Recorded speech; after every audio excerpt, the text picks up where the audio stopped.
Paola, ¿qué significa dirigir una orquesta? Dirigir a una orquesta significa liderar a 100 músicos con el alma, con la energía, con la fisicalidad y lograr una interpretación digna para un público. Cuando hablas de liderar y de dirigir a aproximadamente 100 músicos, ¿qué significa específicamente eso? ¿Ponerlos de acuerdo o qué hace el director específicamente para que esos 100 suenen juntos y suenen bien? Bueno, a mí me gusta comparar el papel del director, o qué hace un director, una directora de orquesta con lo mismo que hace un director escénico. Digamos que hay un libreto, los músicos tienen partituras, ¿cierto? Hay unos papeles específicos, en los músicos cada quien tiene un papel específico, pero ¿qué hace el director escénico? Da esta visión, ¿sí? Que nadie da, que no está en el libreto, que no existe en el libreto. Es lo mismo con el director de orquesta. Los músicos tienen sus partituras, los músicos tienen sus instrumentos, pero la visión de interpretativa es la guía para poner de acuerdo a esos aproximadamente 100 músicos y para que haya fluidez y para que se pongan de acuerdo y para que al final de cuentas todos suenen juntos y suenen pues bien, lo que sea que se esté interpretando. ¿Hay alguna diferencia entre un director de orquesta hombre y director de orquesta mujer? ¿Hay alguna diferencia? Aparte de su género.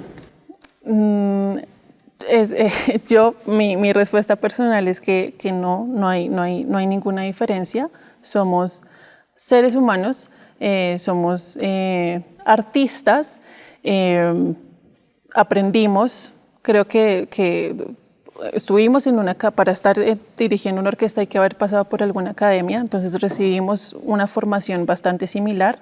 Entonces digamos que al momento de la acción creo que no hay ninguna diferencia. ¿Por qué no hay más mujeres liderando y dirigiendo orquestas y sigue siendo como más el hombre presente en ese oficio?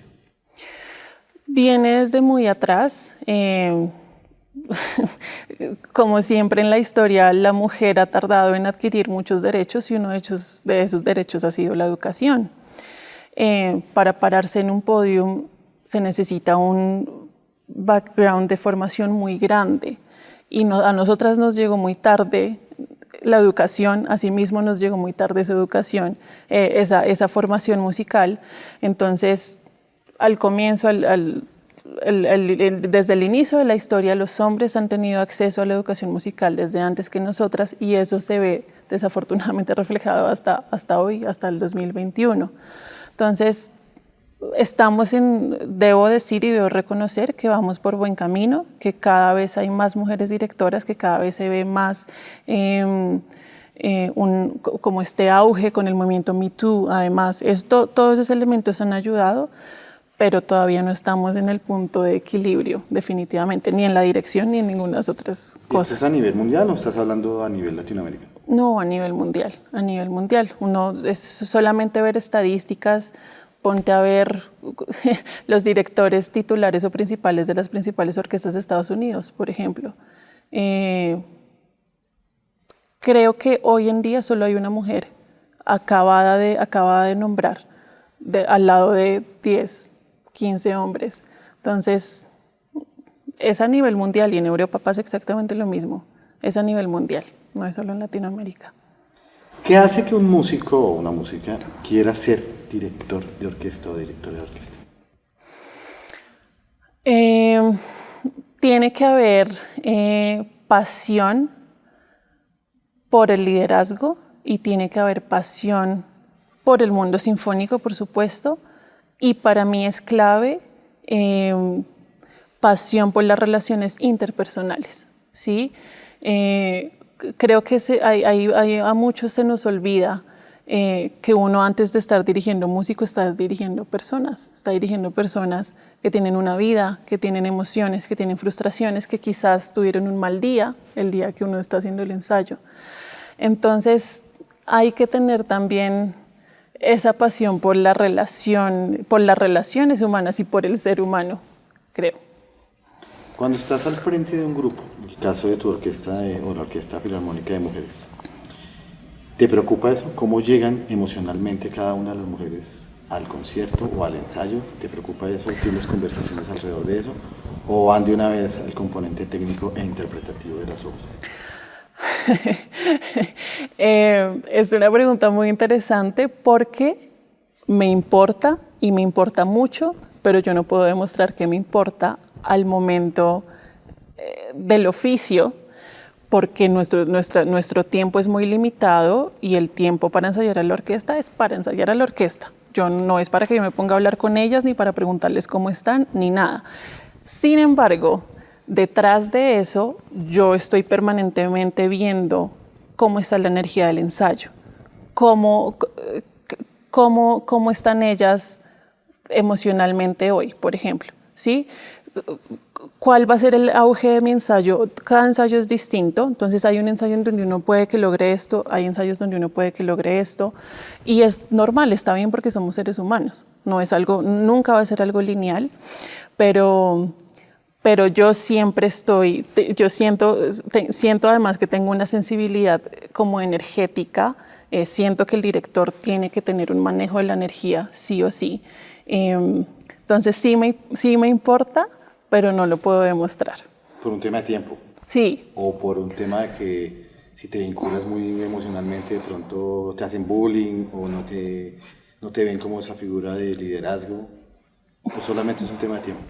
No, es un tema de tiempo y es un tema de... Cuando uno está ahí parado, la relación, no hay una relación personal, es sobre todo una relación profesional, pero es que la dirección es algo muy mágico porque sin palabras uno sabe, tanto el que está aquí sentado como el que está ahí en el podio, uno sabe si la relación está funcionando bien, si no está funcionando bien. Una orquesta, la primera vez que ve a un director, en 5 segundos le hace un escáner y ya sabe si les va a caer bien o si les va a caer mal, o si va a sonar bien o si va a sonar mal. Lo mismo el director. Cuando yo llego a una orquesta nueva, con el primer movimiento y el primer sonido, yo ya sé a qué orquesta me estoy enfrentando y ya internamente empiezo a elaborar muchas cosas, pero siempre tiene que ser desde el ámbito profesional. A pesar de que uno esté manejando por debajo de cuerda temas personales, el oficio del director siempre, al momento del podio, siempre debe ser profesional. ¿Cuál es ese foco, entonces, principal en lo que debe estar mirando la directora de orquesta? Desde lo que estás diciendo. O sea, por debajo estás gestionando el tema emocional, pero dices ser profesional. ¿Qué implica ser profesional en el oficio de la dirección? Al final, excelencia artística, ¿sí? Nuestro oficio siempre va a ser sacar lo mejor de la orquesta y lograr una interpretación digna de la orquesta que se está dirigiendo. Es perfectamente posible dirigir una orquesta muy buena, estar enfrente de una orquesta muy buena y hacerla sonar mal. Uno como director tiene ese poder, ¿sí? O estar enfrente de una orquesta que quizás no sea tan buena, pero hacerla sonar mucho mejor.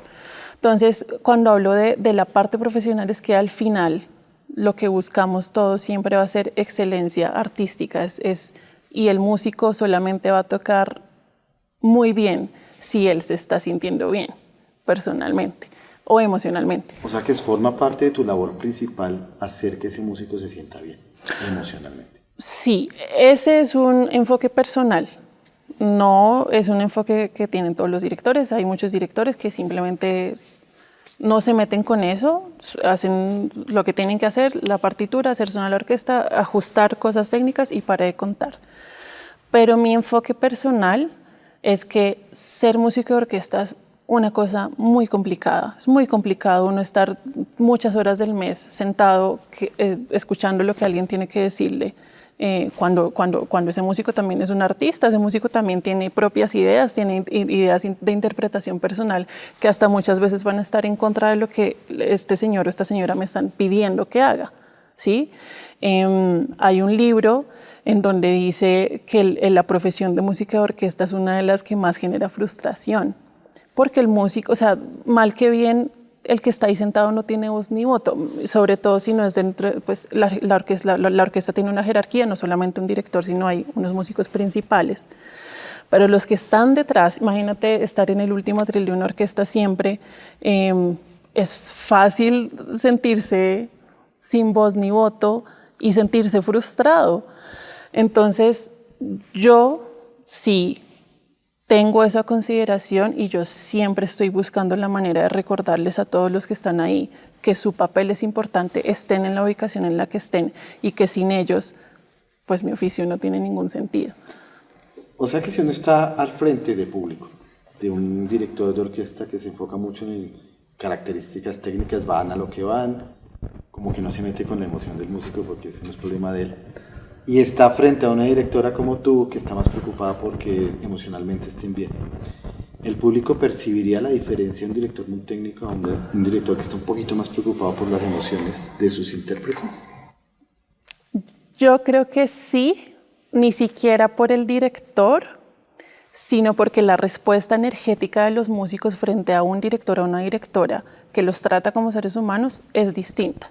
Y esa energía interpretativa que el director saca de los músicos choca con el público, ¿sí? El público tal vez no note si el director es técnico o no, pero el público sí nota la energía con la que el músico está interpretando o con la que la orquesta o la agrupación está interpretando. Entonces, por eso la dirección es magia. Lo que te dije desde un comienzo, hay cosas que no se expresan con palabras, pero que sí se perciben. Y el público, yo creo que sí está en la capacidad de percibir esas pequeñas diferencias. Y lo percibe desde la energía que tú hablabas. Sí. Luego el director, la directora se vuelve un gestor de esa energía. Exacto, sí. Y muchas veces es eso, es el intermediario entre el público y entre la orquesta. Muchas veces es como ese puente y de él o de ella depende cuánto fluye la energía de aquí hacia allá, de allá hacia acá, creo yo. ¿Alguna vez le preguntaron a Herbert von Karajan que si se nacía director o si uno se hacía director? Y él dijo, se nace siendo director. ¿Tú qué opinas de esa respuesta?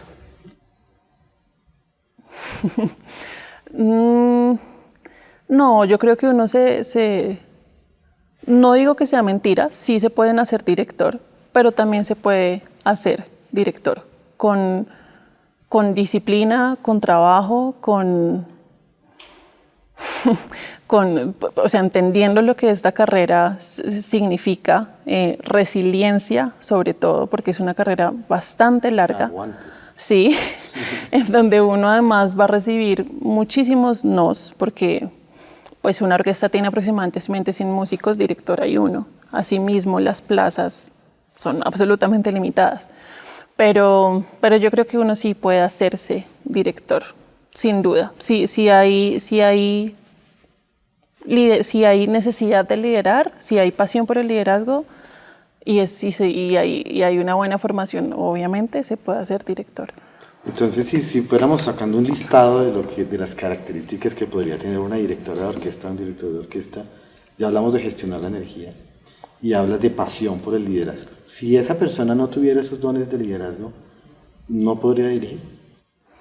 Yo creo que si no existe la posibilidad de conectar o de tener empatía, sí, conexión humana con el ser humano, podrá dirigir, pero te aseguro que no tendrá empatía con ninguna orquesta. Y las orquestas saben y son complicadas, entonces sí. O sea que el resultado se resiente. Exacto, sí. Da como resultado interpretaciones no exitosas, músicos infelices, músicos frustrados, por ende conciertos no tan exitosos. Músicos que le piden al director que renuncie, como le hicieron a Ricardo Muti en la Scala de Milán. Exacto. Sí, sí, y suele pasar. En muchas ocasiones la orquesta es la que termina casi que rogando y rezando todos los días para que el director renuncie porque se puede, de verdad que puede llegar a ser algo bastante complejo si no existe empatía y conexión con el que está uno dirigiendo. Y volviendo al tema de Ricardo Muti, una noche estaba recibiendo un premio a él y en una de sus reflexiones, ya de mucho tiempo de haber dirigido, ya había pasado por el episodio de que le pidieron la renuncia en la Scala, le preguntaron de qué va el oficio de dirigir. Y dice que es el oficio más difícil de todo el mundo porque implica hacer música. Y que hacer música implica sacar del alma los sentimientos, no las notas. Que las notas son consecuencia inmediata de los sentimientos, que va muy ligado a lo que tú dices de gestionar la energía, lo que yo llamo gestionar emociones. ¿Estás de acuerdo con esa filosofía de Muti? Sí, 100%, 100%.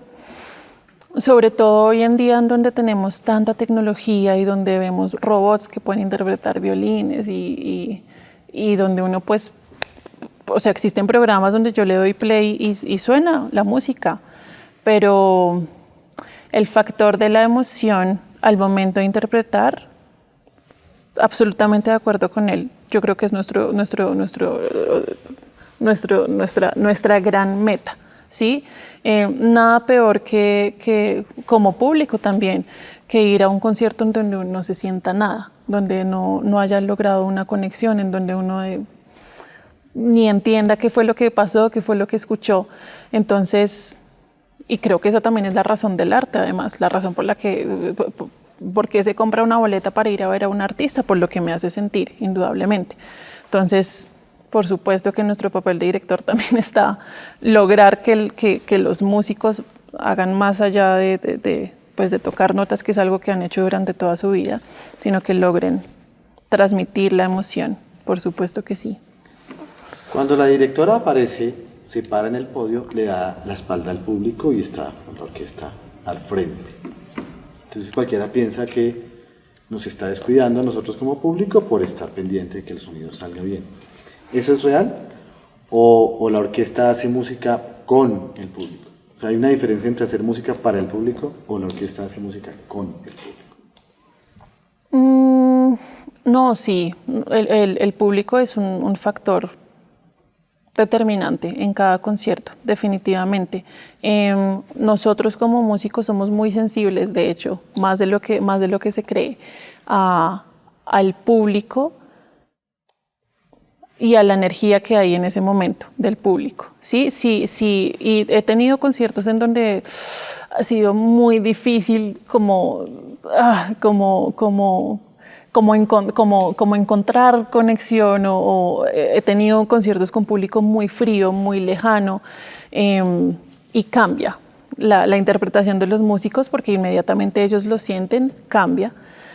A conciertos en donde el público está absolutamente feliz, emocionado, conectado, lo mismo, uno lo siente, uno es muy sensible a eso y da más, y entrega más, y se suelta más. Entonces, sí, yo creo que sí hace la diferencia y uno hace música con el público, es un elemento fundamental. Tú estás de espaldas al público. ¿Tú notas ese ambiente, esa energía del público, directamente del público o a través de tu orquesta? Las dos. Como te digo, es que uno como director, uno como que tiene los sensores atrás, delante, por todo lado, en todo momento. Yo cuando salgo del escenario, o sea, en un concierto, mi primera salida, con el aplauso, yo ya tengo un sensor de cómo está este público hoy, qué tan emocionado está, en dónde están los niveles de emoción. Sí, y entonces ahí yo voy midiendo, desde ese primer aplauso yo voy midiendo, luego pues obviamente pues doy la venia y luego ahí me doy la espalda y digamos que ya se convierte en un momento íntimo, pero a la medida en la que va pasando el concierto también la orquesta me va haciendo saber un poquito qué energía hay detrás. Es magia. Es magia, eso lo dices tú, y me parece que es muy válido. Cuando uno va de público, pues uno ve el resultado de un poco de trabajo que hay detrás, que no sabemos qué están haciendo, ¿no? Y al director por general lo miden por ese momento de ese resultado. Sin embargo, creo que el valor del director pues está en lo que hace antes del concierto. Yo creo que ya llega al concierto y él ayuda a que los músicos suenen, pero creo que la labor ya está hecha en el segundo antes de subirse al podio. ¿Qué hace el director durante el ensayo? ¿Cómo son sus conversaciones? ¿Qué se gesta ahí antes de llegar al escenario? Bueno, pues definitivamente, digamos que un proceso normal para un concierto es, hay un primer ensayo en donde normalmente se hace una lectura de todas las piezas o de todas las obras que se vaya a interpretar, y ese es como la vara. Uno ahí dice, bueno, entonces la orquesta, en mi primer ensayo, la orquesta sonó así, en el concierto necesito que suene así. Entonces, ¿cómo voy a gestionar? Entonces, yo digo, ¿cuántos ensayos tengo y cuántas horas? Entonces, también es gestión del tiempo. Un ensayo exitoso sí o sí tiene que tener gestión del tiempo. Entonces, listo, tengo 5 ensayos o X cantidad de ensayos para lograr esta cantidad. Entonces, yo después del primer ensayo me voy a mi casa y empiezo a planear qué voy a ensayar el siguiente día, de qué horas a qué horas, y en cada ensayo vamos haciendo ajustes. Digamos, si hay errores específicos o técnicos, obviamente se corrigen, sí o sí. Se va logrando, cada orquesta tiene una sonoridad única y específica, entonces a veces esa sonoridad no es tan compatible con la pieza que se está haciendo. Entonces es como, ¿cómo logro que esta orquesta, que digamos, un ejemplo, es muy buena para tocar Beethoven, cómo logro que esta orquesta saque el sonido para Brahms? ¿Sí? Entonces me enfoco durante toda esta semana en poner esta mentalidad de modo Brahms y sacarles lo que sea que necesiten, que no estén acostumbrados a hacer. Es un ejemplo de muchos otros. Y poco a poco se va construyendo y construyendo y construyendo. Ellos también van sintiendo cómo les sienta la obra, qué tienen que cambiar, qué no tienen que cambiar. Y lo que dices tú es absolutamente cierto. Cuando ya llegó el concierto, ya toda esta construcción ya está hecha. Y ya solo queda pues la mejor parte para nosotros, que es también disfrutar, ¿no? Y tocar para el público. Pero sí, detrás de eso es como nuestra preparación para que esta interpretación sea lo más cercana posible a lo que el compositor o la compositora querían. Hablemos de otra habilidad que se supone requiere el director de orquesta, y uno lo escucha de muchos directores. Entonces Gustavo Dudamel dice que si sin escucha no podemos hacer nada. Claudio Abbado decía exactamente lo mismo. Lauren Massel también decía lo mismo. ¿La escucha qué tan importante es en la dirección de orquesta? Bueno, siento que digo que todo es importante, pero claro, ese es otro elemento fundamental. De hecho, el éxito del concierto o sea, está muy relacionado con qué tanto escucha el director lo que está mal o lo que está bien para corregirlo o para empoderarlo. Hay algo muy particular con esto, o sea, con la relación que tiene esto con la dirección, y es que hay muchos directores principiantes que estudian con grabación. Entonces lo que hacen, o lo que hacemos, porque yo también fui estudiante alguna vez, es que se aprenden lo que suena en la grabación, y como uno es tan inexperto, cuando llega el momento de subirse al podio con la orquesta y la obra, uno inconscientemente está escuchando la grabación y no está escuchando la orquesta que está sonando. Entonces es muy común, porque a veces la gente dice, pero bueno, pues escuchar, todos tenemos oído, todos escuchamos. Hay clases magistrales de dirección en donde el estudiante dirige, y el maestro le pregunta qué quiere cambiar o qué no funcionó. Y el estudiante no tiene la capacidad de responder porque en el momento en el que estaba dirigiendo o estaba escuchando en su mente es la grabación y no el momento real, o estaba pensando en tantas cosas, porque realmente uno piensa que en las manos, que el esquema, que la partitura, que sí se perdió, que hay tantas cosas pasando por la cabeza que es muy fácil que la escucha se apague interesantemente. Entonces, sí, yo siento que la escucha para el director hace parte de su proceso de formación y uno aprende, dentro del proceso, uno aprende a escuchar a la orquesta. Uno, entre más veces se sube al podio y más experiencia tiene, también logra como desarrollar ese músculo de la escucha y asimismo pues potencializar sus habilidades. Luego que si hablamos un poco del tema del mindfulness, al director le corresponde estar en el aquí y el ahora cuando está frente a la orquesta en el concierto, para que la escucha sea más objetiva, digamos, con lo que está sucediendo. Sí, oye, es perfecto.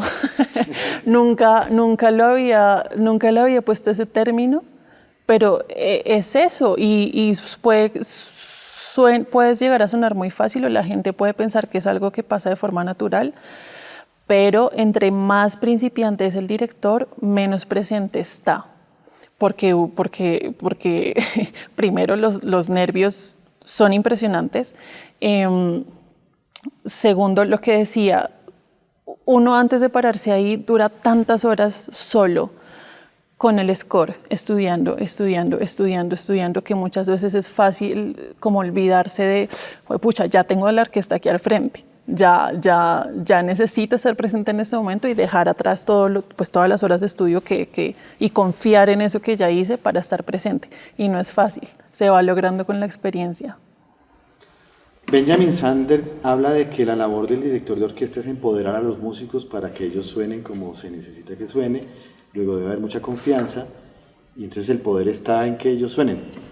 Y lo mismo dice Daniel Barenboim, que pues uno mueve la mano, la batuta y todo, ensaya con ellos, pero los que hacen la música realmente son los músicos. Juan Carlos Padilla, que es un compositor colombiano, también dice que el director es el que le da vida a la obra. ¿La orquesta podría tocar sin director, ya si están tan empoderados, o definitivamente necesitan al director? No, por supuesto que pueden tocar sin director. De hecho, existen orquestas que no tienen director. Sobre todo orquestas de cámara, pero sí, la verdad, eso es una verdad que mejor dicho, si uno va a estar ahí, tiene que hacer valer la pena que uno está ahí, porque muchas veces uno está dirigiendo músicos que llevan en la labor de tocar orquesta mucho más tiempo que la que uno lleva como director. Entonces, muchas veces tienen mucha más experiencia, de hecho, con la obra que uno está dirigiendo que la que uno mismo tiene. Entonces, esa es una razón más por la que tiene que valer la pena uno estar ahí al frente, porque ellos tienen la capacidad. Bueno, obviamente depende de la obra, ¿no? Hay obras que sin director se desbaratan, eso sí. Pero hay obras por ejemplo, ¿qué tipo de obras sin director se desbaratan? Obras con una orquestación muy grande. Por ejemplo, Wagner tiene una orquestación gigante. Obras o géneros, digamos, la ópera. La ópera necesita director porque está manejando cantantes, una puesta en escena. ¿Sí? Depende del género. Pero, por ejemplo, las estaciones de Vivaldi, esa es una obra que puede funcionar perfectamente sin director. Y ellos haciendo música de cámara tienen toda la capacidad de hacerlo. Entonces sí, definitivamente depende de la obra, pero también es como esa presión adicional que tenemos nosotros para hacer valer la pena el estar ahí. Sí, además porque no es barato el director de orquesta. Sí, no. La pena, sí o sí. Exacto. Hay una cosa protocolaria cuando uno va a un concierto de las sinfónicas o de las filarmónicas, que es que salen los músicos y empiezan como a afinar y empieza uno de público a sentir esa emoción, de repente aparece el concertino, se para, se pone de pie y suena el oboe. ¿Ahí qué está pasando? Sí, eso es algo que pasa no solamente en los conciertos, sino que también hace parte del protocolo de los ensayos. Lo primero que hace una orquesta antes de tocar es ponerse de acuerdo en la afinación, y la forma de lograr eso es con la nota la, me refiero. El timbre del oboe, por su anatomía y por el instrumento que es de viento, hace que el la suene muy claro para toda la orquesta. Entonces el oboe lo que hace es darle el la normalmente al concertino. El concertino toma ese la, afina el la en su violín, y ya hay un la para que toda la orquesta tenga, pues eso es como lo primero lo que tenemos que ponernos de acuerdo, que todos tengamos la misma afinación. ¿Y la misma afinación es una decisión conjunta o le corresponde al concertino decir ya estamos afinados, ya podemos arrancar?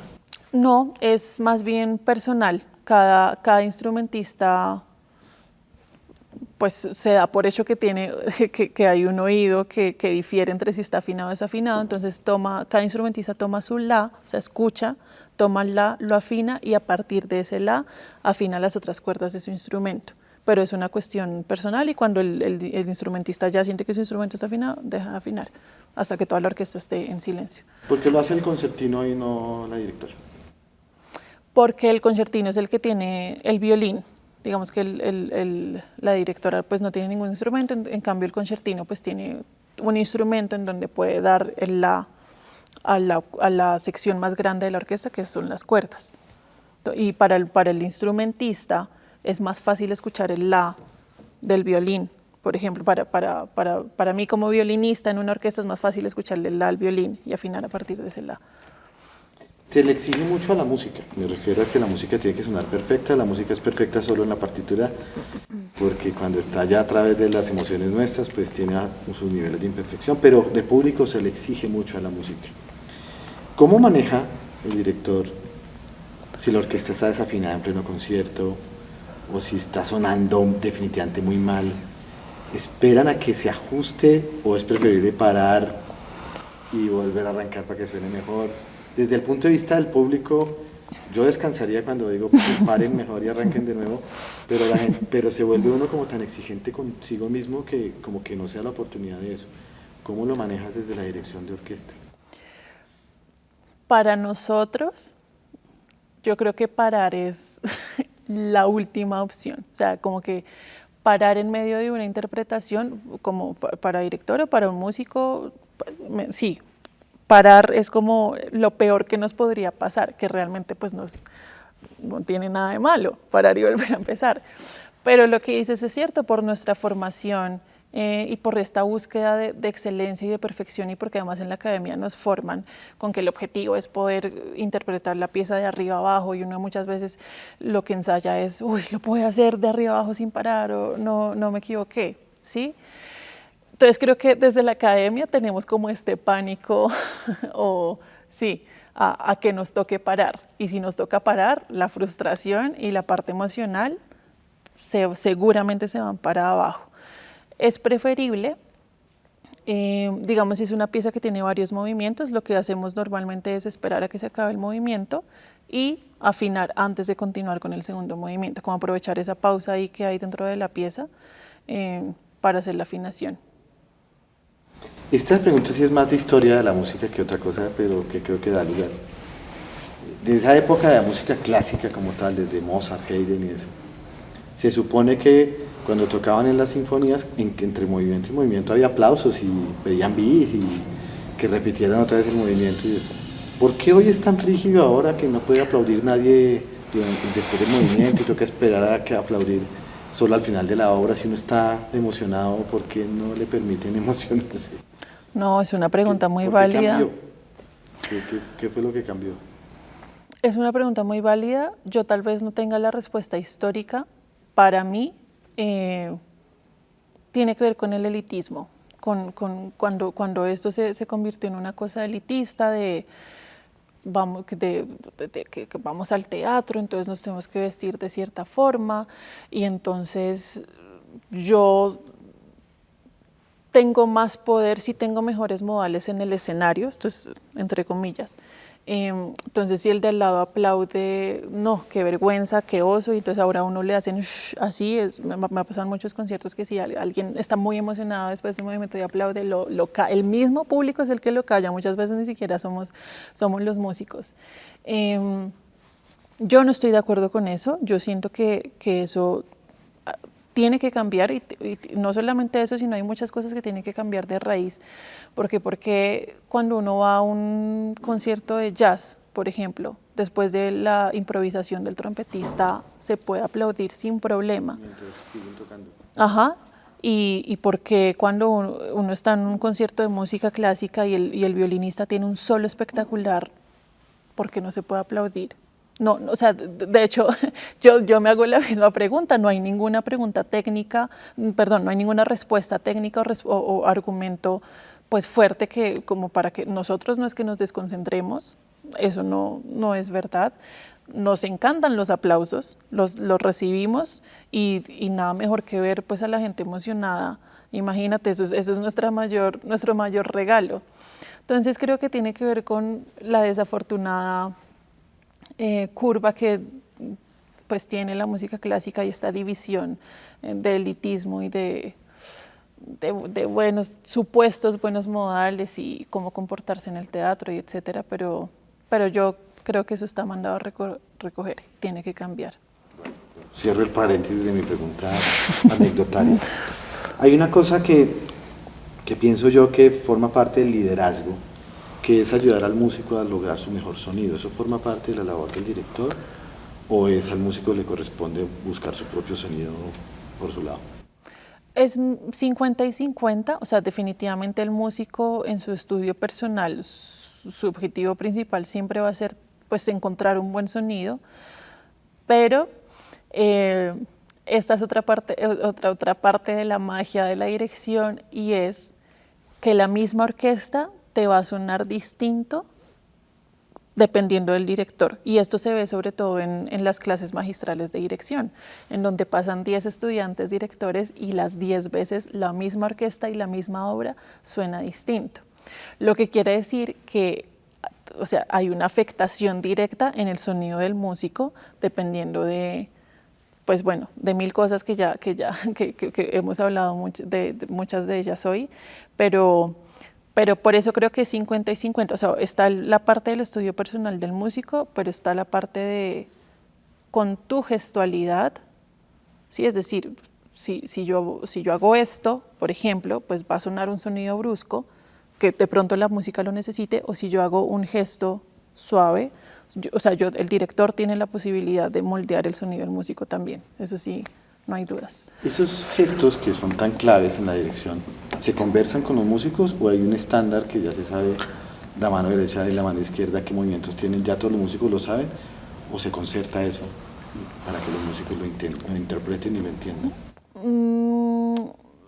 Hay esquemas universales que todos los músicos entienden, ¿sí? Entonces, hay un esquema, digamos, si una obra está en 3/4, como me estabas contando ahorita de esta anécdota, entonces hay un esquema universal y todo director y todo músico sabe que es 1, 2 y 3 y que el 1 siempre va a estar abajo. Entonces, de hecho, visualmente es muy útil para el músico, si en ocasiones está perdido, no sabe dónde está, la mano de alguna forma le está indicando en dónde está, ¿sí? Eso es lo único como universal que se conoce. La gestualidad del director, que es absolutamente distinta en cada director, y yo creo que eso es, pues, o sea, uno se mete a YouTube y busca directores y hay mil técnicas. Eso sí es algo que no se conversa, eso es algo como muy personal, es como un sello muy específico del director y las orquestas muchas veces tienen de hecho que lidiar con eso cuando... Casi que ir adivinando que como le pasaba mucho a Von Karajan, que no sabemos cuál es la entrada. Exacto, sí, a veces como que la gestualidad empieza a que se vea borrosa este esquema del que estaba hablando, porque de hecho hay orquestas que son tienen tanta experiencia que muchas veces no necesitan el esquema ya, ¿sí? Que de hecho a veces solamente un movimiento largo y ellos ya saben dónde tocar, depende de la orquesta por supuesto. Pero sí, a veces el director se va al otro lado de expresar y expresar y expresar con las manos, y la orquesta no entiende mucho. En ese caso la orquesta lo que hace es voltear a mirar al concertino, quien muchas veces, además de ser la mano derecha de uno, es muchas veces el salvador de la orquesta cuando el director y la gestualidad no están funcionando. ¿Se puede perder el director en la obra y el concertino lo salva? Sí, uf. ¿La orquesta lo salva? Por supuesto que puede pasar. Y pasa por lo mismo que decía al comienzo, somos humanos. Claro, el que menos errores, el que menos permitido tiene cometer errores, por supuesto que es el director, pero fácilmente en un concierto, alguna vez a mi maestra le pasó en un concierto de Stravinsky, una obra absolutamente difícil donde se cambia de esquemas todo el tiempo, y al momento de pasar la página se pasaron 2 páginas. Entonces, hay obras en donde si uno no está viendo la partitura, depende de la obra, pero puede llegar a ser muy fácil perderse. En esas ocasiones, muchas veces la orquesta sale adelante o el concertino sale adelante. Hablemos de la retroalimentación, de eso que pasa después del concierto. La directora habla con sus músicos después del concierto y hablan de lo que pasó, o se enfocan, como dicen los futbolistas, ya tenemos la cara en el siguiente partido. ¿Cómo trabajan ahí el después de un concierto? Sí, en una orquesta profesional no hay mayor conversación. Llega el concierto, chao, nos vemos la siguiente semana con el siguiente programa. Pare de contar. Si no es una orquesta profesional, sino semiprofesional o juvenil, por supuesto que sí, pues uno como director sí tiene el papel y la labor de hablar, o sea, en la siguiente sesión, o muchas veces yo, por ejemplo, lo hago sobre todo con el coro filarmónico juvenil. Siempre después de un concierto nos vamos, cuando están todos de regreso en el camerino, hablamos o felicito nuevamente a los solistas o les hablo como cosas específicas. Hoy el público estuvo muy chévere, no sé qué. Yo con ellos siempre tengo una conversación al final, pero en las orquestas profesionales no pasa. Concierto, pero la podrías tener igual. ¿O no es necesario? Sí, realmente no es tan no es necesario, pero de poder se puede tener, pero no es necesario. Digamos que todo se habla antes de, y normalmente lo que pasa antes de es bastante cercano a lo que pasa en el concierto. Entonces, justo antes de salir la orquesta al escenario, ¿tienes alguna conversación con los músicos de carácter motivacional o que los ponga como en ese mood, algún ritual o algo que pase en el camerino? Repito, yo sí, pero no es algo que hagan todos los directores. Normalmente yo hago eso no en el camerino antes de salir, sino en la prueba, al final de la prueba de sonido. Digamos que el día del concierto nos citan para hacer la prueba de sonido, hacemos la prueba de sonido, etcétera, y yo sí, antes de mandarlos ya al camerino a que se preparen para el concierto, ahí siempre les doy una pequeña charla motivacional, o como sensibilizando y haciendo conciencia de que pues vamos a hacer música y que al fin y al cabo nuestro objetivo es el concierto. Entonces, a mí me gusta hacer eso, pero en la prueba de sonido. Ya después de eso. Diriges la Orquesta Filarmónica de Mujeres de Bogotá y también estás con el Coro Filarmónico. ¿Hay diferencia entre dirigir un coro y dirigir una orquesta? Y si la hay, ¿qué es lo diferente? Sí, yo creo que sí la hay, y la diferencia radical está en lo distinto que se siente dirigir la voz. Digamos que la voz es un instrumento y es muchísimo más moldeable que dirigir pues muchos instrumentos distintos además, o sea, que además tienen mecanismos distintos. El mecanismo de tocar una cuerda es absolutamente distinto al mecanismo de tocar un viento, y absolutamente distinto al mecanismo de tocar la percusión. Entonces, uno cuando está dirigiendo una orquesta de alguna manera está lidiando con todos estos mecanismos distintos. Cuando uno dirige el coro, uno tiene el privilegio de alguna forma de estar dirigiendo solamente un mecanismo y de estar moldeando ese mecanismo, y eso hace que haya mucha más flexibilidad en la gestualidad. la voz es más cercana, es más natural. O sea, cantar es más natural que tocar violín. Tocar violín es absolutamente antinatural. Lo mismo dirigir el coro se siente más humano en el sentido de la fisionomía, o sea, sí, de la parte física. Entonces sí, yo creo que esa es la principal diferencia. Normalmente se escucha de este parangón que hacen entre la dirección de orquesta o la dirección de coros y la dirección de empresas, ¿no? Y hablan de que el liderazgo es que tú tienes que ser como un director de orquesta, que tienes que salir y mover la batuta, ¿no? Muchos de mis colegas hablan de eso, yo creo que no tienen mucha idea de qué realmente hace un director. ¿Tú estás de acuerdo con ese tipo de comparación o hay una diferencia extrema entre gerenciar una empresa y dirigir una orquesta, desde el punto de vista artístico?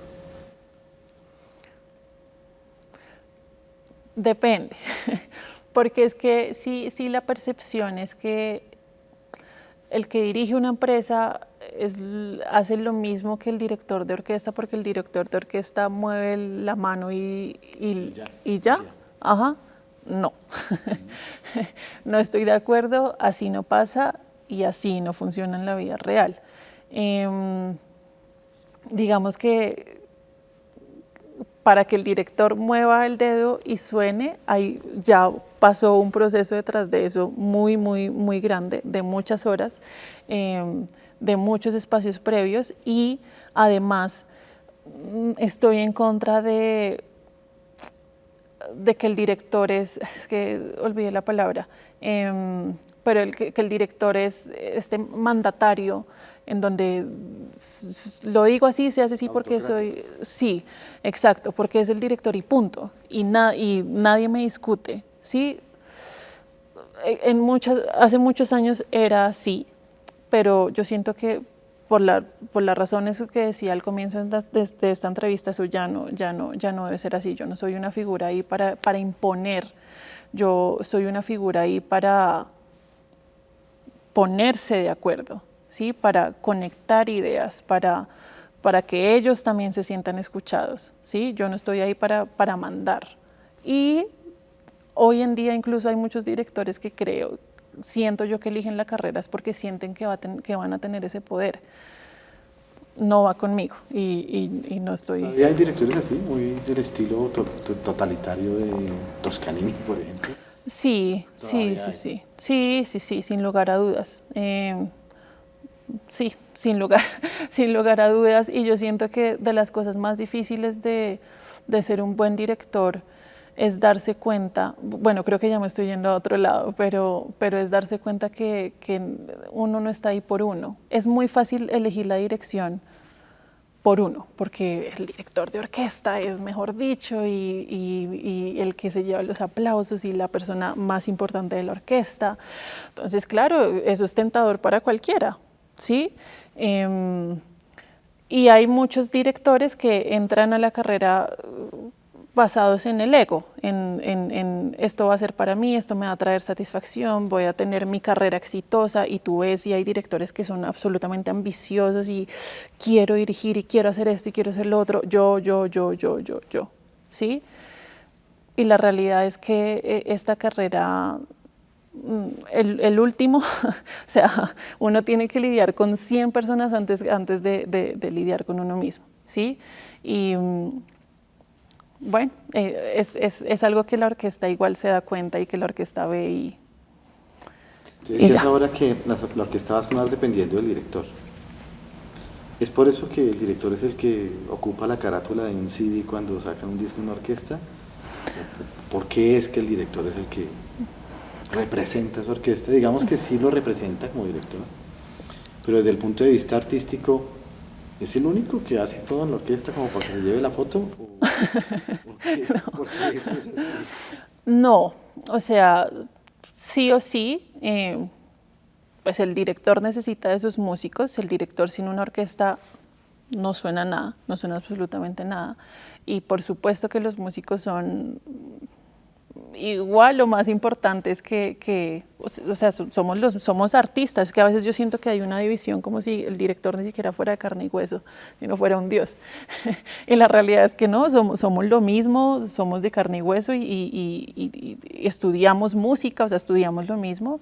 Y por supuesto que el mérito de un concierto es para todos, de verdad que para todos. Ahora, entiendo la pregunta y sí entiendo que hay y sé que hay muy buenos directores, porque lo he experimentado, lo he visto y lo he escuchado, que logran hacer que la orquesta suene de forma impresionante. Sí, de verdad que lo he experimentado. He visto como una orquesta de un nivel intermedio, un director de los tantos que admiro, hace que suene como la mejor orquesta del mundo en cuestión de un ensayo. Entonces, sí influye la persona que está ahí. No diría que es más importante, no diría que es alguien muy lejano, pero no me gusta esa distancia, pero sí influye. Paola, si tuvieras la invitación, no sé si ya la recibiste, a darle una charla a solo empresarios, dueños de empresa, que tienen su batuta en su mano derecha, todos esperando una charla tuya para ver cómo ellos pueden dirigir su empresa, ¿qué les podrías decir? Pues desde la parte artística, porque yo de empresa sí no sé nada, pero desde la parte artística puede que esto sea volver a lo más básico, el reconocimiento de que uno está liderando una persona es lo principal, ¿sí? Lo que decía al comienzo, que la persona que está ahí tiene una vida, tiene emociones, tiene una familia quizás, tiene además un contexto que puede ser complejo o no complejo. Pero el reconocer que estoy liderando a una persona y tener empatía con la persona, y antes de querer yo imponer lo que yo creo, porque yo creo que así es la única forma en la que está bien, entender cuál es el contexto de la persona, del grupo de personas a las que estoy liderando. O sea, esa revisión antes de me va a permitir a mí liderar de buena forma, de mejor manera. O sea, liderar conociendo el contexto, a liderar desconociéndolo, yo creo que hace una diferencia abismal. Quiero ya cerrar la entrevista con dos últimas preguntas. Si tú quieres que charlemos más, me dices. Y en esta pregunta es, ¿cómo definirías tú, desde tu experiencia, liderazgo, escucha y música? Cada término. Sí, las 3 definiciones, ¿cómo serían desde tu experiencia como directora, como violista, como persona? El liderazgo es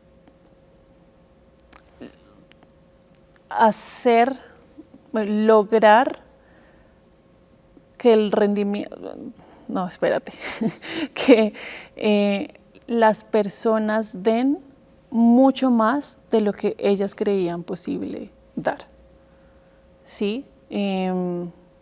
Reconocer esas fortalezas y potencializarlas mucho más de las que ellas creen que pueden, como sobrepasar ese. Para mí eso es lo que hace la diferencia entre un buen líder y un mal líder.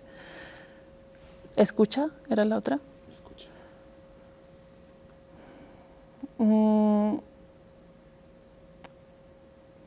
No sé si esto va a sonar muy romántico, pero para mí la escucha tiene que tener un componente de humildad, ¿sí?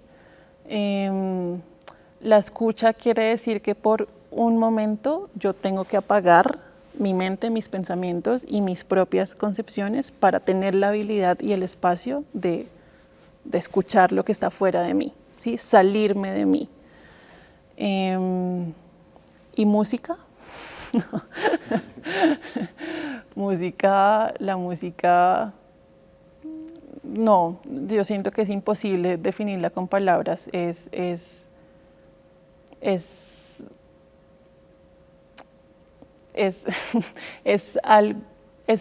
la música como el arte, así como decía el maestro venezolano Abrao, es simplemente un derecho universal al que todos deberíamos tener acceso en nuestras vidas. O sea, literalmente, así como el agua para vivir y el oxígeno para vivir, el arte y la música son un derecho al que el ser humano necesita para vivir, creo yo. Yo siempre he pensado que como somos humanos y como somos humanos somos musicales por naturaleza, creo yo que las empresas también deberían ser musicales por naturaleza, sino que son como orquestas que no siempre suenan bien. ¿Tú crees que las empresas podrían llegar a tener ese nivel de musicalidad desde el punto de vista de las emociones? Sin que sepas de empresa, pero sabes de gestionar personas y emociones de las personas. ¿Las empresas podríamos llegar a ser como orquestas y sonar bien? Sí, por supuesto, pues sí, por supuesto que sí. Además, yo parto de que si hay material, si hay un objetivo y si hay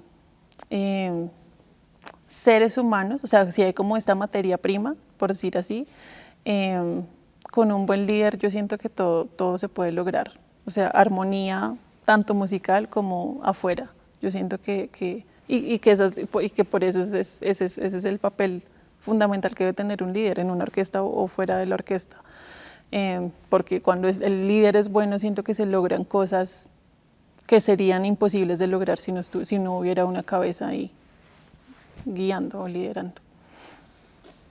Tengo mucho más preguntas, pero por ahora creo que es suficiente. No sé si quieras contarme algo más, alguna anécdota o algo que quisieras para cerrar esta entrevista. No sé, no. Sí. Pues darte las gracias por aceptar la invitación. Me ha gustado mucho conversar contigo y espero que nos volvamos a ver muy pronto para que puedas responder más preguntas que tengas. Claro que sí, muchas gracias a ti, Ricardo, de verdad.